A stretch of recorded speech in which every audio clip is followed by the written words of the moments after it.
बड़ी खबर है वह जो है कि केंद्र सरकार के तरफ से निकल कर आ रही है। केंद्र सरकार की बड़ी घोषणा हुई है, न्यूनतम 10,000 रुपये पेंशन मिलेंगे। एनपीएस के जगह नई यूपीएस यानी कि नई यूनिफाइड पेंशन स्कीम केंद्र सरकार ने लॉन्च किया है। इसी के तर्ज पर तमाम संविदा कर्मियों को भी लाभ मिलेंगे। तो खबर क्या है वह हम आपको बताएं, उससे पहले चैनल को सब्सक्राइब, वीडियो को लाइक और ज़्यादा से ज़्यादा शेयर कर दीजिए। तो दोस्तों आपको बताते चले कि केंद्र सरकार से पूरे देश के जो कर्मचारी हैं वह लगातार जो है कि कई वर्षों से यह मांग कर रहे थे और उनकी मांग थी कि उनको जो है कि पुरानी पेंशन का लाभ दिया जाए।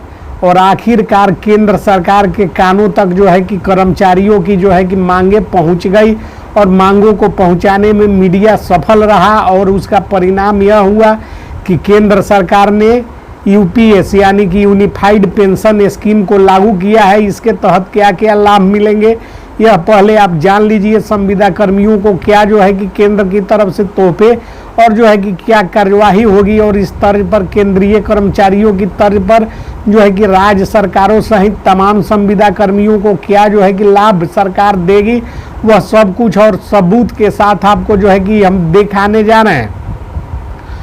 तो दोस्तों न्यूनतम 10,000 रुपये पेंशन मिलेंगे। एनपीएस चुनने वाले यूपीएस में आ सकेंगे, डीए नहीं डीआर मिलेगा। तो यह जो खबर है वह खबर जो है कि सीधे निकल कर आ रही है केंद्र सरकार के तरफ से। मूल वेतन की 50% राशि पेंशन के रूप में जो है कि सरकार इसकी गारंटी दी है।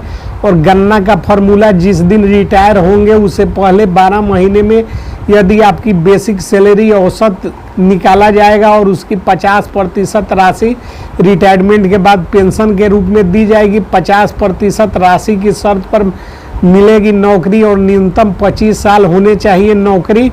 यदि न्यूनतम 25 साल नौकरी कर चुके हैं तो जो है कि उनको 50% की राशि पेंशन के रूप में प्राप्त होगा। और नौकरी का कम साल यानी कि न्यूनतम 10 साल की नौकरी से रिटायर हुए हैं तो 10,000 रुपये जो है कि पेंशन के रूप में दिए जाएंगे। इसका बोझ कर्मचारी पर पड़ेगा और कर्मचारी का जो है कि योगदान 10% बना रहेगा और सरकार का योगदान 14% से बढ़ाकर 18.5% कर दी गई है। और सरकार 3 साल में समीक्षा करेगी कि क्या इसमें बढ़ाया जाए और फैमिली पेंशन की सुविधा क्या है। कर्मचारी की मौत पर फैमिली पेंशन को जो है कि जीवन साथी को बेसिक सैलरी का 60% जो है कि पेंशन के रूप में दिया जाएगा।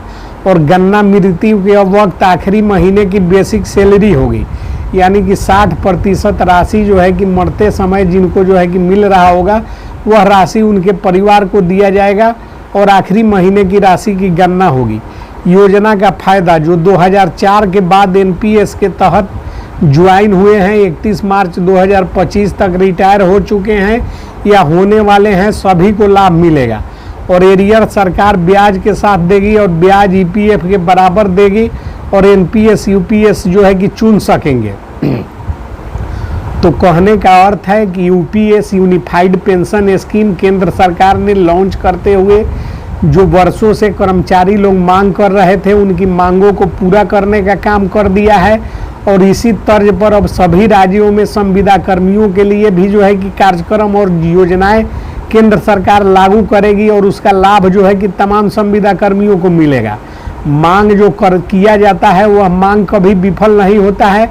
और समझिए आपको केंद्रीय कर्मियों को बेसिक सैलरी की आधी पेंशन की गारंटी दी गई है, उसी प्रकार तमाम संविदा कर्मियों को बेसिक सैलरी की आधी पेंशन की गारंटी देने की कार्य योजना पर जो है कि केंद्र व स्टेट गवर्नमेंट जो है कि विचार कर रही है और यह बहुत जल्द लागू होगा। और इससे संबंधित खबर जो प्रकाशित हुआ है अखबारों के माध्यम से जो है कि आया है हमारे पास फैक्स कॉपी, वह जो है कि हम पीडीएफ के रूप में वीडियो के डिस्क्रिप्शन में डाल दे रहे हैं, जहां से आप डाउनलोड कर इसके बारे में विस्तृत जानकारी प्राप्त कर सकते हैं। बहरहाल जो स्कीम जो चल रही है उस स्कीम का लाभ देश के तमाम कर्मियों को मिलेगा और सारे संविदा कर्मी भी इससे लाभान्वित होंगे। न्यूनतम 10,000 रुपये जो है कि पेंशन की राशि दी जाएगी जो 10,000 रुपये से कम नहीं होगी।